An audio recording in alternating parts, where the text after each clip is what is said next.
Mesdames et messieurs, veuillez accueillir M. Robert Gagné.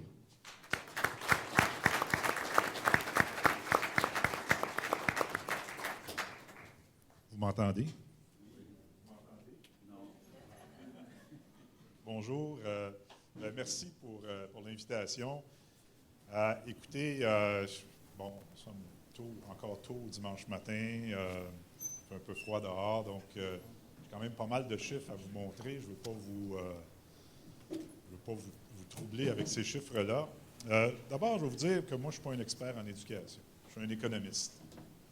Et donc, on peut toujours se demander pourquoi un économiste, on devrait inviter un économiste à venir nous parler d'éducation, pourquoi un économiste s'intéresse à l'éducation. Écoutez, comme il a été dit tantôt, je dirige un centre qui s'appelle le Centre sur la productivité et la prospérité. J'analyse depuis des années les politiques publiques.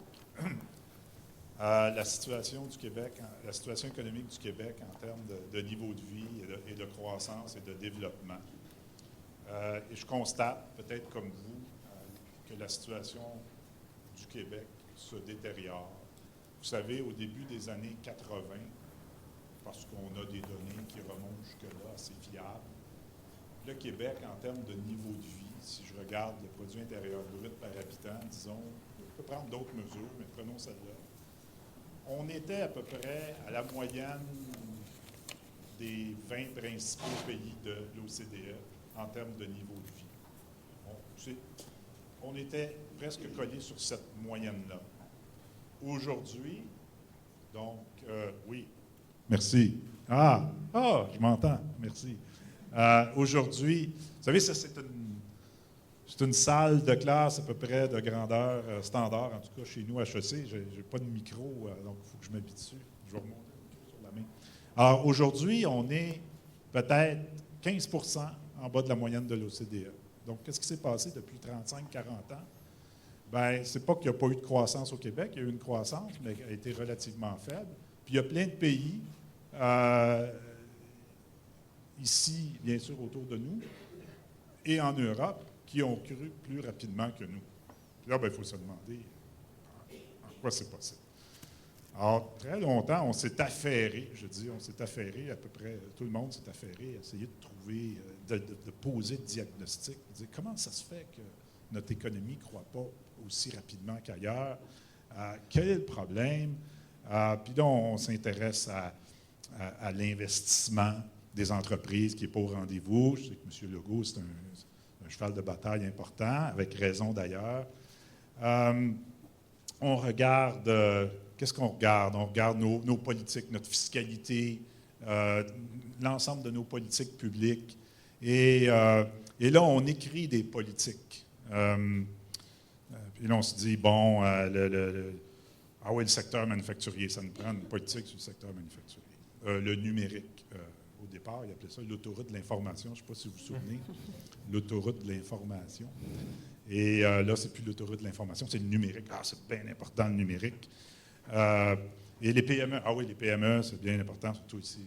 Trois-Rivières, capitale, les PME mondiales, pratiquement. Donc, les PME, c'est très important. Tout ça, c'est vrai. Tout ça, c'est vrai.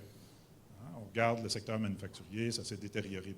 Ça s'est détérioré ici. Ça se détériore ailleurs aussi, le secteur manufacturier, parce qu'il y a de la délocalisation, toutes sortes de choses, vers des pays émergents. Donc, c'est pas ce qui arrive ici n'est pas différent de ce qui arrive ailleurs. Secteur manufacturier, les PME, la fiscalité, on fait des choses. Tout ça, c'est strictement vrai.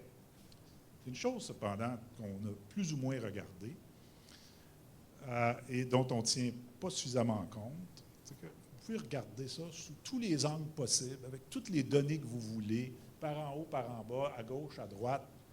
Le principal déterminant de la prospérité d'une société, ce n'est pas sa politique fiscale, ce n'est pas sa politique manufacturière, c'est l'éducation, tout simplement, définie au sens très large.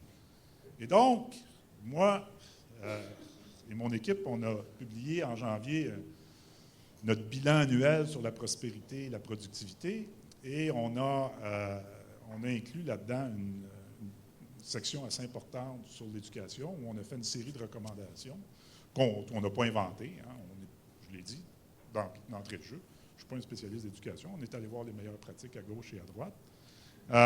On a fait une section sur l'éducation et je suis en train de perdre mon idée. Ça va me revenir. J'ai encore le cerveau un peu gelé. Et dans le fond, pourquoi? Parce que on souhaite la croissance économique, on souhaite le développement économique, bien évidemment. Pourquoi? Parce que c'est la qualité de vie qui vient au bout de ça. On souhaite une qualité de vie. Quelqu'un dit toujours à la blague, « Vaut mieux être riche et en santé que pauvre et malade ». Ben oui, c'est vrai, il vaut mieux être riche et en santé que pauvre et malade. Donc, on veut s'enrichir. En fait, presque tout le monde veut qu'on s'enrichisse. Il y a quelques notes discordantes là-dessus, même certains partis politiques qui prônent quasiment la décroissance, mais ça, on n'est pas venu parler de ça ici aujourd'hui. On parlera des conséquences de la décroissance une autre fois. Quand je regarde ce qu'on fait au Québec en termes de politique publique, il y a des choses qu'on fait à très grand volume. Et on en a déjà discuté, M. Legault et moi. Par exemple, l'aide aux entreprises. L'aide aux entreprises au Québec, c'est majeur. Beaucoup, des milliards de dollars par année d'aide aux entreprises. Donc, quand je vous disais tantôt, le manufacturier, les PME. Donc, on a de l'aide fiscale, on a de l'aide budgétaire, on a toutes sortes d'aides parce qu'on se dit, comment se fait qu'ils n'investissent pas? Comment se fait que la productivité n'augmente pas plus que ça? Comment se fait qu'ils ne sont pas capables d'innover plus que ça? Puis là, on est là à focusser, puis là, on essaie de les aider. C'est ce qu'on fait. À coups de milliards depuis des décennies, on supporte les entreprises de manière, je dirais, presque démesurée, de toutes sortes de façons. En fait, curieusement, au Québec, on fait deux choses. C'est toujours dans une formule assez simple. On surtaxe les entreprises pour les sur-subventionner. C'est comme si on ne leur faisait pas confiance. Hein? On ne leur fait pas confiance pour créer des emplois, créer de la valeur, innover. Et on fait passer ça par le filtre gouvernemental en disant, bien, on va vous aider davantage, mais évidemment, si on est pour les aider, ça coûte cher, il faut aller chercher l'argent quelque part. Qu'est-ce qu'on fait? Bien, on les surtaxe. Hein, c'est drôle de phénomène. Puis, la preuve est pas mal faite que ça n'a pas l'air de fonctionner parce que c'est comme l'ancienne publicité de Renault Dépôt. Là. Dans ce cas-ci, je disais, si ça marchait, on le saurait, là, parce qu'on ne voit pas dans les chiffres les résultats de ça. Puis ça, je vous dirais, c'est la pointe de l'iceberg du développement économique. Parce que du développement économique ou des mesures, des politiques publiques en matière de développement économique au Québec, il y en a une pléthore. Si vous pensez que la SAQ, là, c'est une chaîne de magasins d'alcool qui vise à contrôler votre consommation d'alcool, là, vous vous mettez un doigt dans l'œil jusqu'au coude, c'est pas vrai pantoute. C'est, une machine à imprimer de l'argent pour le gouvernement. 2, c'est une façon de faire du développement économique en région. Okay? Hydro-Québec, la même affaire. Alors, on continue comme ça. Là. Alors, ce n'est pas juste ce qu'on voit dans les états financiers du gouvernement là, en termes d'aide aux entreprises pour faire du développement économique. Il y en a beaucoup plus que ça via toutes sortes d'institutions, d'organisations. À un moment donné, on s'intéressait à la performance d'Hydro-Québec. Petite anecdote, on s'intéresse à la performance d'Hydro-Québec, on regarde, on fait du benchmarking, du balisage. Hydro-Québec, à une époque, je ne sais pas si c'est encore vrai aujourd'hui, avait 7 centres d'appel pour le service à la clientèle. 7! 7 centres d'appel. C'est-tu pour être sûr ça, que quand un client de Saguenay appelle Hydro-Québec, personne qui répond a un accent du Saguenay, pas qu'elle soit trop... Non, c'est parce que les centres d'appel, c'est des jobs un peu partout. Donc, ça aussi, c'est du développement économique. Donc, on a tout un appareillage de développement économique sans regarder le principal appareil démontré par toute la littérature mondiale, le principal déterminant de la croissance, du développement, de la prospérité à long terme d'une société, c'est l'éducation. Alors, ma présentation est assez simple. J'ai pas mal de chiffres, puis on va discuter des chiffres ensemble, étant en 2 parties, dans le fond. Qu'est-ce qu'on fait, puis qu'est-ce que ça donne? Alors, ce qu'on fait, Puis, je vous le dis, je suis un économiste, je ne suis pas un spécialiste d'éducation, donc je vais regarder en termes de chiffres. Qu'est-ce qu'on a? Qu'est-ce qu'on met comme argent? Ici, mon pointeur. On a commencé plus tard. Non, le pointeur est ici. Non? Je l'ai trouvé. OK. Alors, dépenses publiques et privées en éducation en pourcentage du PIB. Ben oui, tout le monde fait ça. On met ça en pourcentage du PIB. Très intéressant.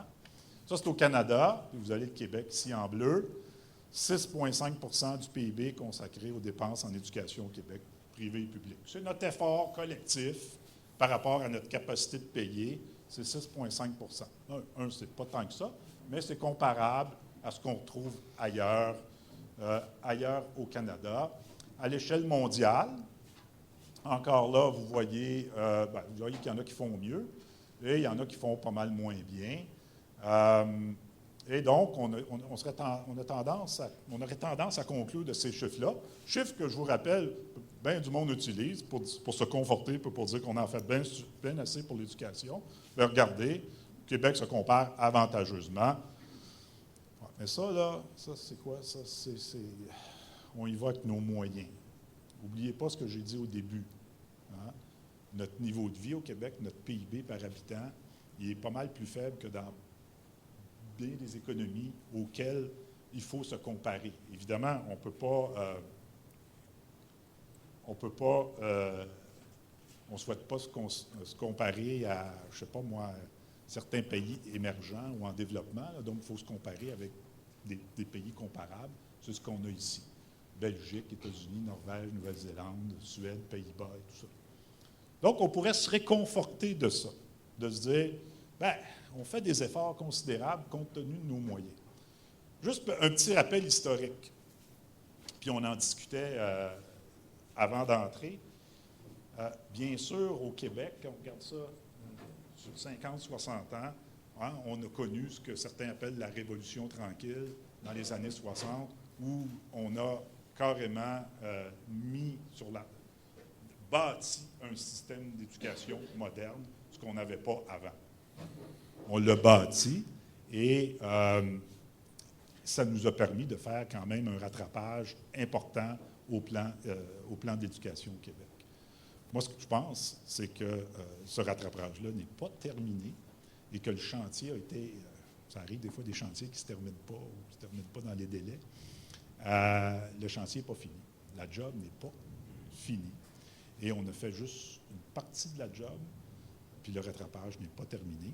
Et quand on est en rattrapage, ce que ça veut dire qu'il faut faire un effort supplémentaire que d'autres, parce que si on est en rattrapage parce qu'on veut rattraper quelqu'un d'autre, il faut courir un petit peu plus vite que lui si on veut le rattraper. Là, on court à la même vitesse que les autres, on ne les rattrape pas. Parce que les autres aussi, ils continuent d'avancer. Alors, je vais vous donner d'autres chiffres qu'on voit moins et qui dressent un portrait peut-être un peu moins intéressant de notre effort financier collectif pour financer notre éducation au Québec. Alors, dépenses publiques et privées en éducation par habitant de moins de 30 ans en 2010. Bon, pas facile d'avoir des données fiables en éducation, donc 2010, mais je ne pense pas que ça ait changé beaucoup depuis ce temps-là. Alors ça, c'est à l'échelle canadienne. Oups! Là, le portrait commence à changer un petit peu. Okay? On est les plus faibles au Canada. Pourquoi on a pris par habitant de moins de 30 ans? Bien, ça, c'est si on veut, c'est la pâte à modeler qu'il faut modeler. Hein? Le gros des gens qui utilisent les services ou qui fréquentent le système d'éducation au Québec sont compris dans cette catégorie-là. Donc, quand on regarde cette catégorie-là, donc la masse à former, si on veut, mais là, on regarde notre effort financier, puis notre effort financier est nettement inférieur aux autres. À l'échelle internationale, même constat. Et ne vous inquiétez pas, il y en a qui vont me dire oui, mais c'est normal qu'on dépense moins même par habitant de moins de 30 ans que d'autres pays. Pourquoi? C'est quoi la réponse? Hein? Quelqu'un, pour réveiller un peu. Là. Le coût de la vie. Je ne suis plus capable. Je suis plus capable. OK? Là, chez moi, avec le coût de la vie, c'est pas si vrai que ça. Puis 2, ça veut dire quoi, ça? Ça veut dire que, dans le fond, ben oui, on paye moins nos enseignants qu'ailleurs. Donc, c'est normal qu'on dépense moins. Ouais, mais peut-être que si on paye moins nos enseignants qu'ailleurs, bien, la profession d'enseignant, ça ressemble, tu sais, c'est comme, si vous me dites, on paye moins les ingénieurs qu'ailleurs, ou on paye moins les médecins qu'ailleurs, ou on paye moins les journalistes qu'ailleurs, ou on paye moins les, je ne sais pas qui. Bien, peut-être que ça va intéresser moins les jeunes d'embrasser cette profession-là, puis ils vont faire d'autres choses. Je ne suis pas sûr que c'est une bonne idée, moi, de sous-payer les enseignants. Alors, pour que ça nous coûte moins cher.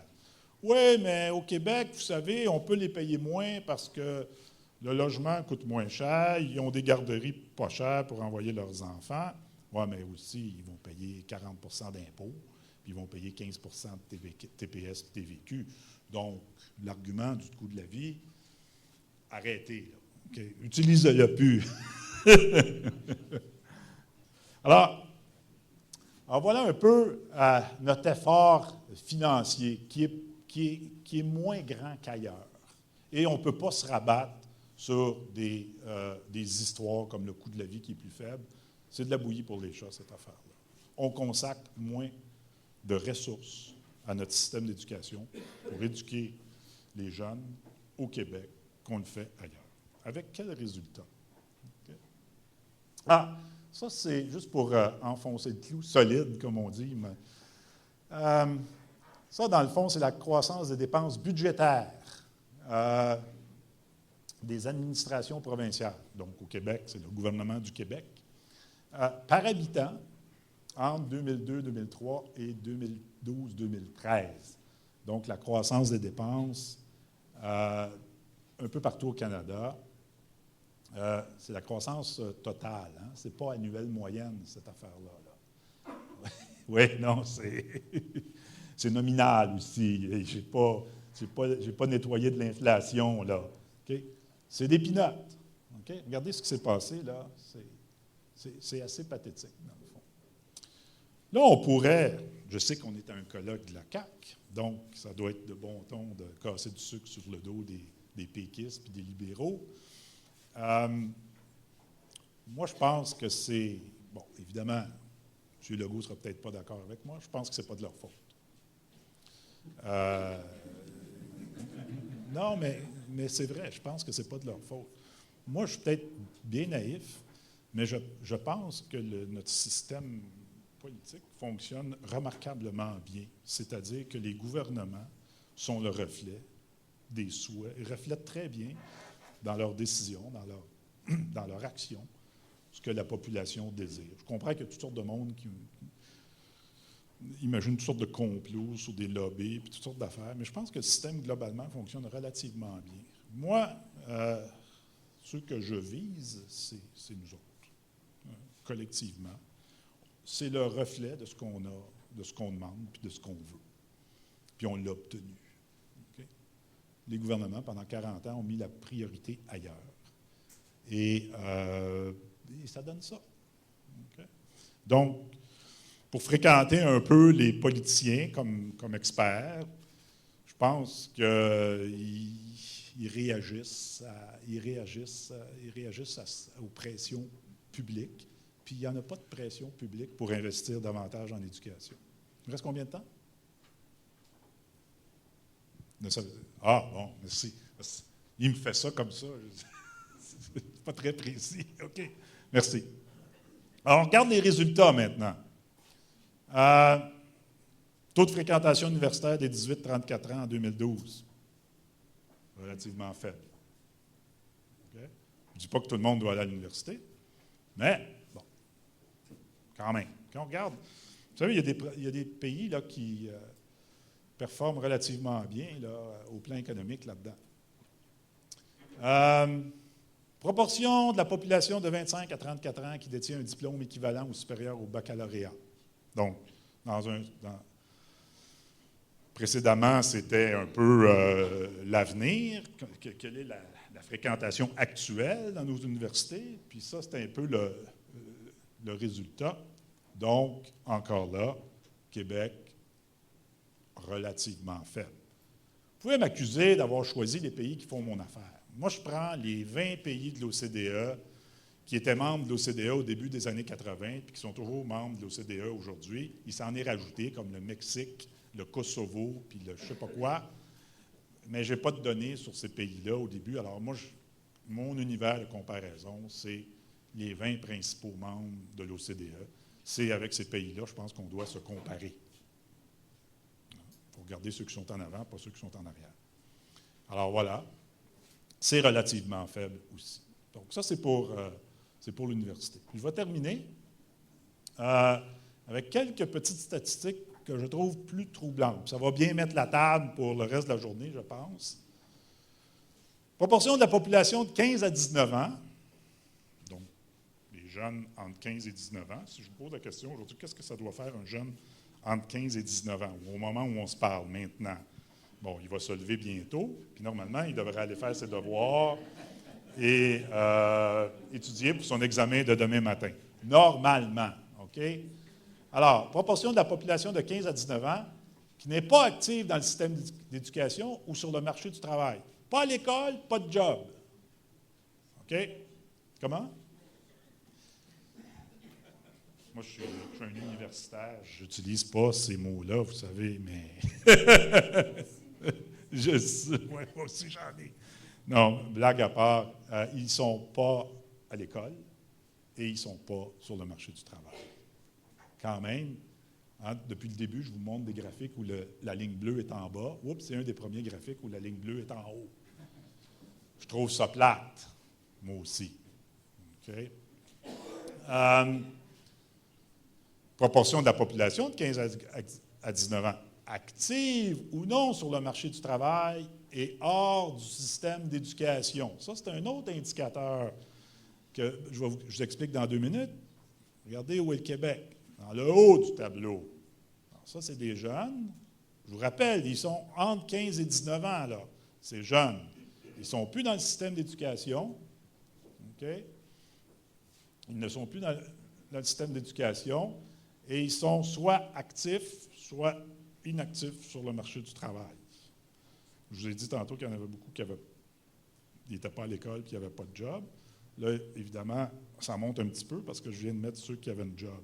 Ça veut dire quoi? Ça veut dire que c'est des jeunes entre 15 et 19 ans qui ne sont plus à l'école, soit ils travaillent plus. Je pense dans les deux cas, on peut dire, ouais, ils travaillent, OK. Ils travaillent, mais s'ils ont 16, 17 ans, puis ils travaillent, puis ils ont quitté à jamais le système d'éducation, qu'est-ce que ça veut dire pour leur avenir à ces jeunes-là? Est-ce qu'ils ont un diplôme de formation professionnelle? Peut-être, je l'espère, mais bon, d'autres analyses qui montrent que ce n'est pas vraiment le cas. Alors, il y a des choses troublantes qu'on observe dans les données sur nos jeunes. Alors voilà, moi, je souhaitais, avec ces quelques chiffres-là, il reste moins d'1 minute, je pense, un petit peu mettre la table, je pense, pour le reste de la journée, savoir,